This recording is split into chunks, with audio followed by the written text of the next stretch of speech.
샤랄라 DJ의 데미안 네 번째 이야기 베아트리체.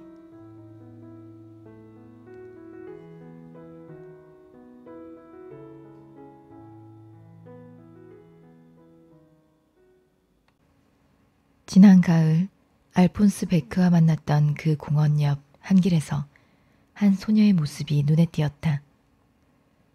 생나무 울타리에 파릇파릇한 새싹이 돋기 시작하는 이른 봄이었다. 불쾌한 생각과 걱정이 가슴에 가득 차 있던 나는 그 길을 혼자서 산책하고 있었다. 그 무렵 나는 마음 편할 날이 없었다. 건강이 좋지 않았고 게다가 주머니 사정도 궁색하여 여러 사람한테 빚을 지고 있었는데 융비로도 쓸 겸 빚도 갚을 겸 그럴듯한 핑계를 붙여서 돈을 보내달라고 집에 편지를 보내지 않으면 안 될 형편에 처해 있었다. 그런데 그 핑계를 생각해내는 일이 아주 고역이었다. 몇몇 가게에는 외상값이 밀리기 시작했다. 그러나 그런 외상값 같은 것은 그다지 큰 걱정거리가 아니었다. 내가 물속에 뛰어들든가 가마원으로 들어가 버리면 XX씨와는 인연이 끊어지기 때문이다. 자질구레한 외상값 같은 것은 문제되지 않았다. 그러나 문제거리는 되지 않아도 그 향기롭지 못한 것들과 굴곧 얼굴을 맞대고 살아온 것은 사실이며 그로 인해서 치러야 하는 괴로움도 전혀 없었던 것은 아니다. 내가 만났던 그 소녀는 늘씬한 키에 화려한 옷차림을 하고 있었으며 얼굴은 영리한 사내처럼 보였다. 나는 첫눈에 마음이 끌리고 말았다. 나는 그런 타입을 좋아하였다. 나보다 별로 나이가 많아 보이지 않았지만 우아하고 점잖은 몸에는 완전히 어른이 된 여자라고 해도 좋을 만큼 성숙해 보였다. 자부심 같은 표정이 역력히 드러나 있는 그녀의 얼굴은 어딘가 모르는 사내 같은 인상을 풍기고 있었다. 무엇보다도 그것이 내 마음을 끌었던 것이다. 나는 그때까지 내 마음에 드는 소녀에게 실수 없이 접근해 본 적이 없었다. 그 소녀의 경우도 마찬가지였다. 그러나 이전의 어떤 소녀보다도 내 가슴 속에 깊은 인상을 남긴 그 소녀를 간단히 잊을 수가 없었다. 첫눈에 나를 미치도록 반하게 한 그 소녀가 내 생에 끼친 영향은 실로 컸던 것이다. 숭고한 우상, 숭배할 수 있는 하나의 우상이 갑자기 내 눈앞에 나타난 것이다. 아, 그 욕구와 그 충동, 그것은 두려움과 존경의 소망만큼이나 내 가슴을 찌르고 재었던 것이다. 나는 그 소녀에게 베아트리체라는 이름을 붙였다. 단테를 읽은 적은 없었지만 내가 갖고 있던 영국 그림의 복제를 통해서 베아트리체의 면모를 알고 있었기 때문이다. 그 그림에는 영국의 예술운동인 라파엘로 전기파의 기법으로 그려진 청아한 소녀상이 담겨 있었다. 팔다리가 길고 목이 가늘며 손과 얼굴에 정령이 살고 있는 것 같은 모습이었다. 내가 만난 그 소녀도 예쁜 사내아이와 같은 그 얼굴에 어떤 정령이 살고 있는 것 같았지만 그 그림 속의 베아트리체를 그대로 닮았다고는 할 수 없었다. 베아트리체와 이야기를 나눈 적은 한 번도 없었다. 그런데도 나는 그 무렵 그녀로부터 상당한 영향을 받았던 것이다. 나는 그 소녀의 우상을 내 마음속의 제단에 모셔놓았다. 그녀는 곧 내게 하나의 성령으로 통하는 길을 열어주었다. 나를 신전에서 기도하는 사람으로 만든 것은 바로 그 소녀였던 것이다. 술을 퍼마시고 밤길을 쏘다니는 방종한 생활에서 나는 점점 멀어져 갔다. 그리하여 나는 다시 고독을 이겨낼 수가 있었다. 책도 읽고 산책도 즐기게 되었다. 생활 태도가 돌변하자 주위에서는 나에 대한 멸시와 조소가 빗발치듯 했다. 그러나 내 마음은 동요하지 않았다. 사랑할 수 있는 것, 숭배할 수 있는 우상이 있었기 때문이다. 나는 잃었던 이성을 다시 찾게 되었다. 예감과 신비에 가득 찼던 내 인생이 여명을 뚫고 다시 시작된 것이다. 덕분에 나는 멸시나 비웃음 같은 것은 아무런 부담도 없이 가볍게 받아 넘길 수가 있었던 것이다. 실제로는 자신이 숭배하는 우상의 노예에 지나지 않았지만 그래도 나는 자기 자신의 위치로 돌아간 것이다. 그 시절을 생각하면 나는 가슴 뭉클한 감동을 누릴 수가 없다. 나는 다시 성의껏 노력을 하여 한때 무너졌던 생활의 잔해에서 하나의 밝은 세계를 쌓아 올리려고 했다.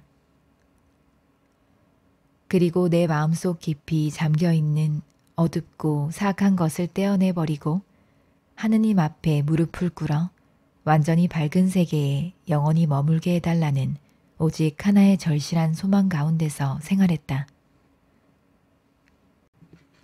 이번의 밝은 세계는 어느 정도 나 자신의 창조에 의한 것이라고 할 수 있다. 그것은 어머니의 품속으로 뛰어들거나 책임이 없는 안일 속으로 파고드는 것이 아니라 책임과 자제를 수반한 새로운 노력에 대한 봉사였다. 내가 스스로 만들어낸 봉사, 나 자신의 요구에 의한 봉사였다. 나는 육체적인 욕정을 누르지 못해 얼마나 괴로워했는지 모른다. 그 욕정의 노예가 되지 않으려고 언제나 도망 다녔던 것이다. 나는 무엇보다도 먼저 거룩한 불로 욕정을 태워 마음을 깨끗하게 하지 않으면 안 되었다. 어두운 것과 추잡한 것은 말끔히 없애버려야 했다. 신음소리와 더불어 지새우는 밤이나 추잡한 그림을 앞에 놓고 가슴을 두근거리는 밤이 있어서는 안 되었다.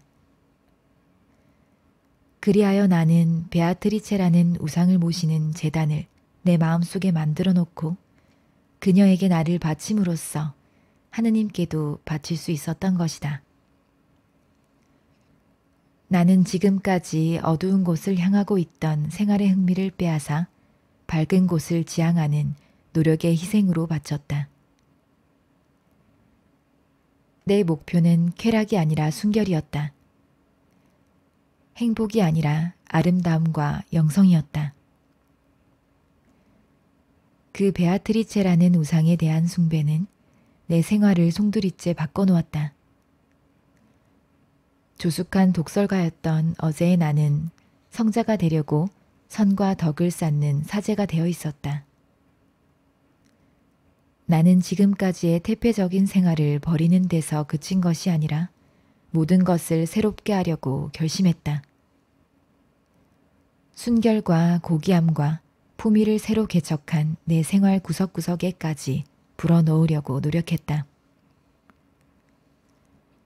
식사 때의 에티켓부터 말씨나 옷차림에 이르기까지 일일이 정신을 쏟았다. 아침 일찍 일어나서 제일 먼저 냉수 마찰을 했는데 처음에는 상당한 무리를 하지 않으면 안 되었다. 언제나 품위 있는 태도와 단정한 자세를 취하려고 노력했고 걸음을 걸을 때도 위엄을 갖추려고 노력했다.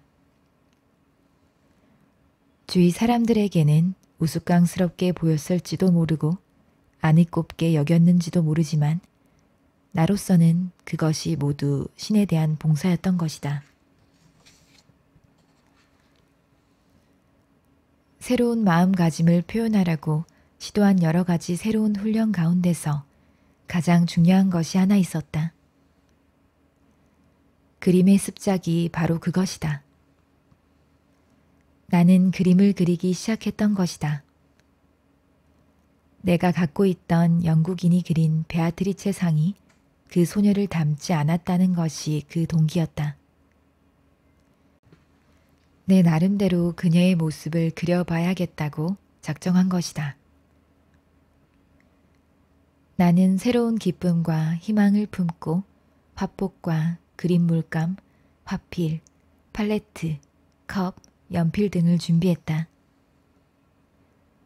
아뜰리에로 사용할 방도 마련되어 있었다. 조그마한 튜브에 들어있는 서양화인 템페라 그림 물감이 특히 인상적이었다. 그 가운데는 사나크롬의 초록빛도 있었다. 그것을 하얀 팔레트에 짜내어 놓았을 때의 기쁨과 황홀함은 지금까지도 생생하게 기억에 남아있다. 나는 온갖 정성을 다해서 그림을 그리기 시작했다. 사람의 얼굴을 그리는 것은 어려웠기 때문에 우선 다른 것부터 해보기로 하고 방 안의 장식물이나 화단, 가공의 배경, 예배당 옆에 서 있는 나무, 아치형 다리 같은 것을 그려보았다. 그것을 몇 번인가 거듭한 끝에 나는 드디어 베아트리체를 그리기 시작했다. 그런데 그것이 잘 되지 않았다. 아무리 정성을 기울이고 기교를 부려도 베아트리체와는 생판 다른 얼굴이 되고 마는 것이다. 화가 나서 처음 몇 장은 찢어버렸다. 캔버스 앞에 앉으면 나는 가끔 길거리에서 만나는 베아트리체의 얼굴을 생각해내기 위해 한참 동안이나 눈을 감고 있었다. 그러나 실물과 최대한 똑같이 그려내려고 애를 쓰면 쓸수록 더 형편없는 것이 되곤 했다.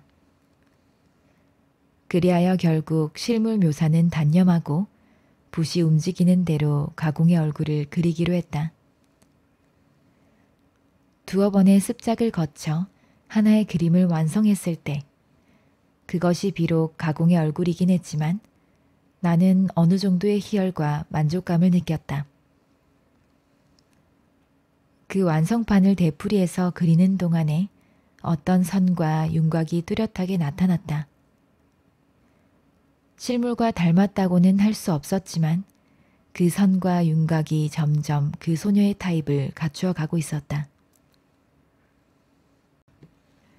나는 꿈속을 더듬는 때와 같은 마음으로 붓을 놀리면서 선을 긋기도 하고 물감칠을 하기도 했는데 그것은 무슨 파의 어떤 기법에 의한 것이 아니라 반은 장난삼아 멋대로 그려대고 있었던 것이다. 어느 날 나는 거의 무의식 중에 또 하나의 얼굴을 완성했다. 그것은 지금까지 내가 그린 어떤 얼굴보다도 강렬한 인상을 풍겼다. 내게 이야기를 걸어오는 얼굴, 살아있는 얼굴이었다. 그 소녀의 얼굴은 아니었다. 여자의 얼굴이라기보다 오히려 산의 얼굴에 가까웠다. 머리칼은 그 소녀처럼 부드럽고 윤기가 흐르는 블론드가 아니라 약간 붉은 빛을 띤 갈색이었다. 턱은 아주 단단해 보였고 입은 빨간 꽃이 핀 것처럼 벌어져 있었다. 전체적으로 보아 얼굴이 굳어져 있어 가면 같은 느낌을 주었으나 인상은 강렬하고 신비로운 생명이 가득 차 있었다. 나는 그 그림에서 기묘한 인상을 얻었다. 일종의 신의 모습처럼 보이기도 했고 신성한 가면처럼 보이기도 했다. 절반은 남성이고 절반은 여성이며 나이는 몇 살인지 모른다. 강한 의지를 나타내는 동시에 꿈을 꾸고 있는 것처럼 보이며 나무 조각 같은 얼굴에 은밀한 생명이 넘치고 있었다. 그 얼굴에는 내게 이야기를 건넬 수 있는 어떤 힘이 있었다. 그것은 내가 그린 얼굴, 내가 창조한 생명인데도 내게 여러 가지 요구를 내세웠다. 그 얼굴은 누군가를 담고 있었다. 그런데 그 누군가가 어떤 사람인지 알 수 없었다. 그 기묘한 초상 안은 내 상념 속에 파고들어 함께 생활하고 있었다. 그런 생활이 한동안 계속되었다. 나는 그 그림을 서랍 속에 감추어 두었다. 사람들 눈에 띄면 그것도 그림이냐고 비웃음을 받을 것이 틀림없기 때문이었다. 그러나 내 방에 아무도 없을 때는 그 그림을 꺼내놓고 즐거운 이야기 상대로 삼았다. 밤에는 침대 발치에 벽에 붙여놓고 잠이 들 때까지 바라보았다. 아침에 눈을 뜨면 제일 먼저 그것을 바라보았다. 마침 구분염 나는 어린 시절에 언제나 그랬던 것처럼 매일 밤 꿈을 꾸었다. 그 몇 년 동안 꿈이라고는 꾼 적이 없었다. 그러던 것이 다시 찾아온 셈이다. 그러나 꿈의 내용은 전혀 달라져 있었다.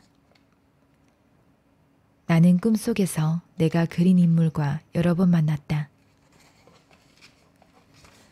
마치 살아있는 사람처럼 친절하게 이야기를 걸어오기도 하고 노골적으로 저기를 보이기도 했으며 어떤 때는 얼굴을 찡그리고 나타나는가 하면 전혀 딴 사람처럼 아름답고 고귀한 인물이 되기도 했던 것이다.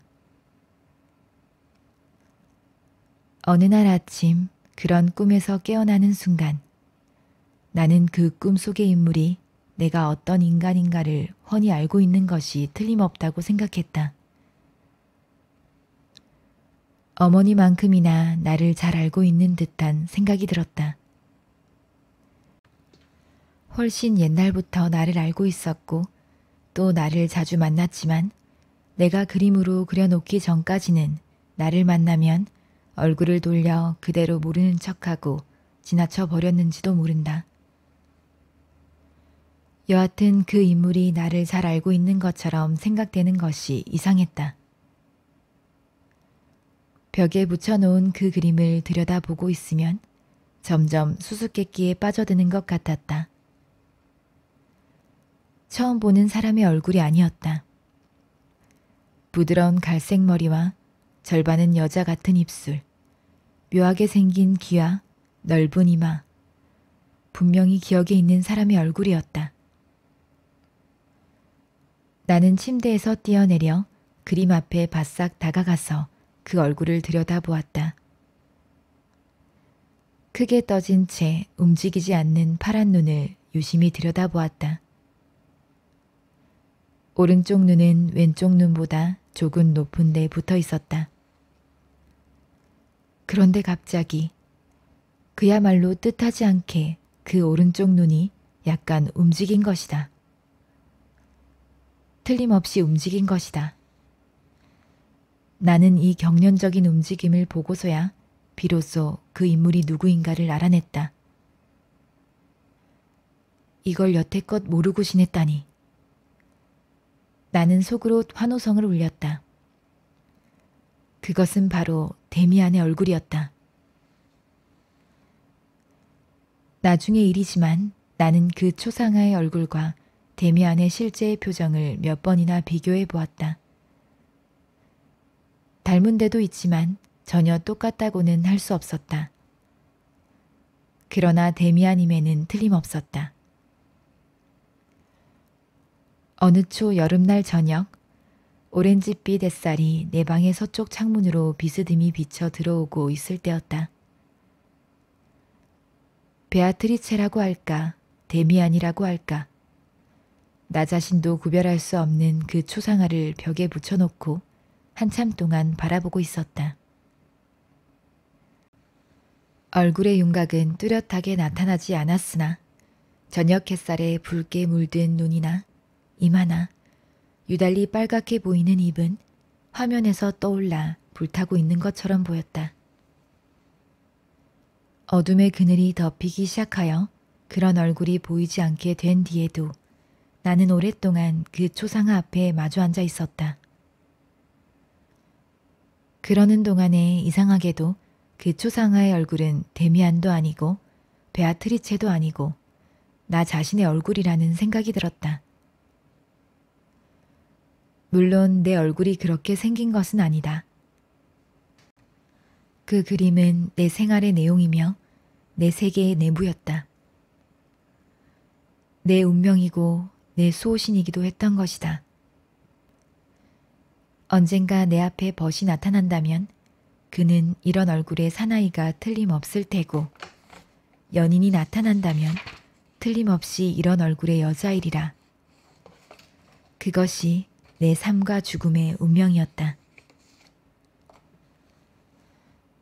그 무렵 나는 어떤 책을 읽고 있었다. 그것은 전에 읽은 책보다도 내게 깊은 감명을 주었다. 아마 니체를 제외하면 내 생애를 통해서 그 책만큼 은은한 향기를 맛보게 한 것은 없으리라. 그 책은 독일 문인인 노발라스인데 서간문이나 단장도 수록되어 있었다.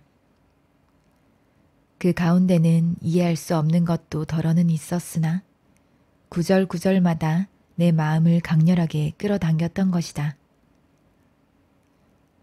그것을 몇 번이나 되풀이해서 읽는 동안에 저절로 외워졌던 격언 한 구절이 문득 머리에 떠올랐다. 나는 그 격언을 초상화 밑에 펜으로 적어 넣었다. 운명과 심정은 하나의 개념을 나타내는 이름이다. 나는 그 격언의 의미를 그제야 이해하게 된 것이다. 그 무렵에도 나는 내가 베아트리체라고 이름을 붙인 소녀와 자주 만났으나 그전처럼 감동을 느끼는 일은 없어지고 말았다. 그러나 만나보면 마음의 화합이나 감정적인 예감은 느낄 수 있었다. 말하자면 너는 나하고 마음이 통한다. 너라는 것은 너 자신이 아니라 내 초상화를 의미한다. 너는 내 운명의 일부분이다 라는 느낌과 같은 것이었다. 막스 데미안을 만나보고 싶다는 생각이 다시 강렬해졌다. 벌써 몇 년째 소식을 모르고 있었다. 단 한 번 방학 때 만난 적이 있었는데 그때 데미안과의 사이에 어떤 일이 있었는가. 그 이야기를 덮어두고 여기까지 지나쳐온 것은 솔직히 말해서 허영심에 들떴던 그 당시의 나를 드러내놓기가 부끄러웠던 것이다. 조금 늦은 감이 있지만 건너뛴 이야기의 빈털을 지금 메워야겠다. 전에 말한 것처럼 데미안과 만난 것은 방학 기간 중이었다. 공부를 한다고 객지에 나가 학교와는 전혀 반대 위치에 있는 술집에서 낮과 밤을 보냈던 그 당시였으니 방학을 맞아 고향의 집으로 돌아가는 것도 그다지 달갑게 여겨지지 않았다. 유일한 안식처인 술집에 드나들 수가 없었기 때문이다. 어쨌든 방학 덕분으로 나는 고향으로 돌아갔다. 무료한 시간을 메우려고 낯익은 거리의 뒷골목을 건들건들 걸어 다니다가 뜻밖에도 그를 만났다. 그 순간 나는 프란츠 크로모를 생각하지 않을 수 없었다. 그 악마에게 시달리던 것을 지금 내 앞에 있는 데미안이 구해줬다고 생각하니 불쾌해서 견딜 수가 없었다. 나는 그의 은혜를 입은 것이 아니었던가? 아무리 소년 시절의 장난 같은 일이라 하더라도 만약 데미안이 나를 구해주지 않았더라면 그 악마한테 얼마나 시달림을 받았을지도 모른다. 그런데 남의 은혜를 입는 것이 나로서는 박해를 받는 것보다도 오히려 고통스럽고 견딜 수 없이 불쾌했던 것이다. 그는 내가 먼저 인사하기를 기다리고 있는 것 같았다. 나는 그 눈치를 알아차리고 마음의 동료가 조금도 없는 것처럼 태어난 얼굴로 인사했다. 그러자 데미안은 손을 내밀었다. 그리고 내 손을 힘있게 쥐고 흔들었다. 따뜻하면서도 냉담한 사나이의 악수였다. 그는 손을 놓고 내 얼굴을 찬찬히 들여다보면서 많이 컸구나 싱클레어 하고 말했다. 그 자신은 조금도 달라 보이지 않았다.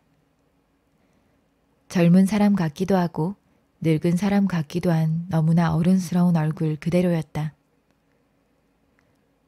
그는 내 옆에 서서 걸었다. 우리는 산책을 하면서 여러 가지 이야기를 나누었다. 그러나 아무도 그 당시의 일에 대해서는 말하지 않았다. 싱클레어, 편지를 몇 번 받고도 화답을 못해서 미안하다 라는 말이 나오지 않을까 해서 마음이 조마조마했지만 다행히도 편지에 대해서는 한마디도 하지 않았다. 도대체 편지는 뭐 때문에 했을까? 생각할수록 나 자신의 어리석음이 미워졌던 것이다. 그때는 아직 베아트리체도 없었고 초상화도 없었다. 걷잡을 수 없는 마음으로 술집에만 드나들던 황량한 시절이었다. 뒷골목을 빠져나가 거리 어귀에 이르렀을 때 나는 어디 가서 술이나 한잔하는 것이 어떻냐고 했다. 그는 두 말 않고 동의했다. 술집에 들어간 우리는 포도주를 한 병 주문했다. 나는 술이 세다는 것을 보여주기 위해 첫 잔부터 들이키기 시작했다. 술집에는 가끔 다니나? 그가 물었다. 그럼 가끔도 다니고 자주도 다니지. 술집을 빼놓으면 갈 데가 없으니까 말이야. 뭐니 뭐니 해도 이놈밖엔 없어. 그럴까? 하기야 그럴지도 모르지. 치흥이란 건 무시할 수 없는 재미야. 그렇지만 술집에서 살다시피 하는 놈들은 이 치흥이란 맛을 모르고 넘기는 경우가 많지. 술값을 하려고 우선 주정부터 부리려 들 테니 말이야. 그런 패들치고 제 구실을 할 만한 놈은 하나도 없어. 간혹가다 하룻밤쯤 간솔불을 밝혀놓고 참다운 치흥에 젖어보는 것은 좋아. 은밀한 술향기를 맡으면서 거나하게 취해보는 것은 정말 멋있는 일이야. 하지만 그런 짓을 줄곧 되풀이하면 안 되지. 그때는 이미 치흥이 아니라 타락이야. 매일 밤 술집에 앉아있는 파우스트란 상상조차 할 수 없지. 나는 이야기를 들으면서 따라 놓은 포도주를 쭉 들이켜고는 저기에 찬 눈으로 그의 얼굴을 바라보았다. 파우스트가 흔해 빠진다면 진짜가 무색해지겠지. 내가 일부러 퉁명스럽게 말하자 그가 어이가 없다는 듯이 한참 동안 내 얼굴을 쳐다보았다. 그러더니 밝고 자신의 찬 소리로 웃었다. 그만두세. 시작해봤자 결말이 나지 않을 테니. 여하튼 술이나 도락을 즐기는 자들의 생활이 선량하고 품행이 올바른 사람들의 생활보다 활기가 차 있긴 하겠지. 그리고 또 이건 책에서 봤지만 도락자의 생활은 신비주의가 되는 준비 같은 거라고 하더군. 예언자는 모두 그런 패들 가운데서 나오지. 성 아우구스티누스의 경우가 그렇지.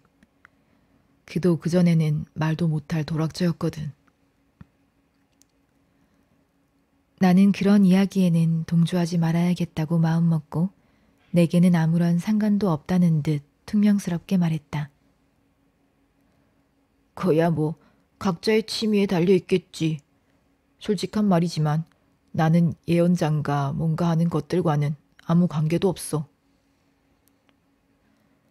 그는 눈을 가느다랗게 뜨고 나를 힐끗 쳐다보았다. 내 마음을 충분히 알 수 있다는 눈치였다. 이봐, 싱클레어. 내가 듣기 싫어하는 얘기를 할 생각은 조금도 없어. 그건 그렇고 지금 내가 무슨 목적으로 술을 마시고 있는지 그 문제는 좀처럼 풀기가 어려워. 너도 모르고 나도 모르는 일이야. 하지만 내 생활을 현재의 것으로 만들어준 것들은 알고 있어. 내가 무엇 때문에 술을 마시는가? 그 목적을 알고 있지. 우리 마음속엔 무언가가 들어앉아 있는데 그것이 모든 것을 알고 있고 모든 것을 원하고 있으며 또 모든 것을 우리 자신보다 훨씬 능란하게 해결하고 있어. 이건 알아둘 만한 일이야. 자, 그럼 난 가봐야겠어. 우리는 술집에서 헤어졌다. 나는 그대로 눌러앉아 남은 것을 말끔히 마시 없앴다. 훈계하듯 하는 데미안의 이야기가 어쩐지 비위에 거슬렸다. 술값을 치르려고 카운터에 가보니 계산은 이미 끝나 있었다. 데미안이 술값을 낸 것이다. 나는 더욱 화가 났다. 내 머리는 데미안으로 가득 차 있었다. 거리 어귀의 술집에서 이야기한 그의 말 한마디 한마디가 내 기억 속에 되살아났다. 우리 마음속에는 무언가가 들어앉아 있는데 그것이 모든 것을 알고 있고 모든 것을 원하고 있으며 또 모든 것을 우리 자신보다 훨씬 능란하게 해결하고 있어. 이건 알아둘 만한 일이야. 나는 벽에 붙여놓은 그림을 쳐다보았다. 방안이 어두워 윤곽조차 구별할 수 없었지만 그 눈에서 아직 불타오르고 있는 것만은 똑똑히 보였다. 그것은 데미안의 눈이었다. 만약 그의 눈이 아니라면 내 마음속에 들어앉아 있는 무엇인가의 눈이 틀림없다. 나는 얼마나 데미안을 만나고 싶어 했는지 모른다. 그의 소식은 전혀 듣지 못하고 있었다. 그는 내 손이 미치지 못하는 곳에 있었던 것이다. 그는 어느 대학에서 공부를 하고 있고 그의 어머니도 다른 곳으로 이사를 했다는 것. 내가 풍문을 통해서 들은 이야기는 이것뿐이었다. 나는 막스 데미안에 대한 추억을 내가 크로모의 노예로 있을 당시까지 거슬러 올라가서 더듬어 보려고 했다. 내 마음은 크로모 사건이라는 과거의 기점을 향해 줄다름질 쳤다. 그러자 데미안이 내게 해준 여러 가지 이야기가 바로 옆에서 말하는 것처럼 들려왔다. 모두가 지금까지도 산 의미를 갖고 있는 이야기였다. 데미안의 이야기는 모두가 나와 밀접한 관계를 갖고 일에 대한 것이었다. 그다지 유쾌한 자리라고는 할 수 없었던 자리 어기에 그 술집에서 한 도락자와 예언자의 이야기도 그 의미를 충분히 납득할 수 있었다. 도락자의 길이야말로 내가 갈 길이 아닌가. 나는 술집과 불결, 혼미와 타락 속에서 생활하고 있지 않았던가. 그런 생활을 한 끝에 새로운 생명이 움트고 그 생명에 의해서 각오하는 반대로 어떤 것이 내 마음속에 들어있지 않았는가. 순결의 욕구와 성스러운 것의 동경이 활발해지지 않았는가. 이와 같이 나는 추억을 뒤쫓고 있었다. 어두워진 지 이미 오래되었고 밖에선 비가 내리고 있었다. 추억을 더듬는 가운데도 빗소리가 들려왔다. 밤나무 밑에서 만났을 때 데미안은 프란츠 크로모와의 관계로 내 마음을 캐고 들어 비밀을 말아맞힌 것이다. 그 밖에도 여러 가지 장면이 파노라마처럼 눈앞에 펼쳐졌다. 학교에 갈 때나 집으로 돌아올 때 주고받은 이야기며 견실내의 수업, 의식 등이 생생하게 떠올랐다. 맨 나중에 생각난 것은 데미안과 맨 처음 만났을 때의 장면이었다. 그때 무슨 말을 했는지 얼른 생각이 나지 않았다. 마음을 가라앉히고 잠시 기억의 세계를 더듬었다. 그러자 가물거리면서 떠오르는 것이 있었다. 카인의 이야기였다. 그는 카인의 이야기에 대해서 새로운 해석을 내리고 나와 함께 우리 집 앞으로 갔었다. 데미안은 대문 위에 아치형 장식에 새겨져 있는 낡고 퇴색한 문장을 바라보면서 저런 게 재미있어. 주의 깊게 봐. 하고 상당한 흥미를 나타냈던 것이다. 그날 밤 나는 데미안과 문장에 대한 꿈을 꾸었다. 그 문장은 빙글빙글 돌고 있었다. 자세히 보니 돌고 있는 것이 아니라 여러 가지 모양과 색깔로 변하고 있었다. 아주 작게 색깔도 잿빛으로 바뀌는가 하면 갑자기 크고 찬란한 색깔로 변하기도 했다. 데미안은 그것을 손바닥 위에 올려놓고 형태나 색깔은 변해도 문장의 성격은 변하지 않는다고 설명했다. 그리고 나중에는 그 문장을 먹어보라고 했다.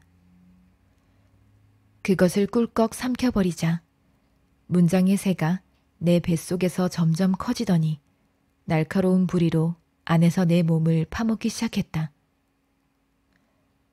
깜짝 놀라 죽음의 공포를 몰아내려고 악을 쓰는 순간 꿈이 깼다. 눈을 떠보니 한밤중이었다. 캄캄해서 아무것도 보이지 않았다.